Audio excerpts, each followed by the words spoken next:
আরে বাপ রে,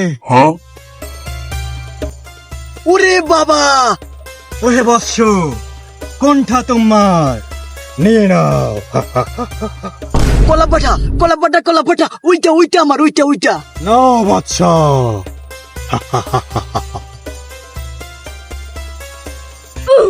হে কলাপাঠাকে বলদ বানানো যাক।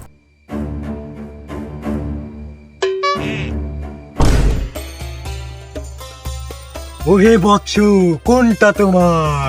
কলাপাঠা কলাপাঠা, ওই পাশেরটা, ওই পাশেরটা আমার। বৎস, এইটা তোমার, এইটা? মিথ্যাবাদী তুই। কলাপাঠা মারা খেয়ে গেলাম। হে নতুন আইডিয়া বের করতে হবে। কলাপাঠাকে এই টাকা দিয়ে বলদ বানানো যাক। এবার বলো কোনটা তোমার? কলাপাঠা একটু সামনে আগাবেন।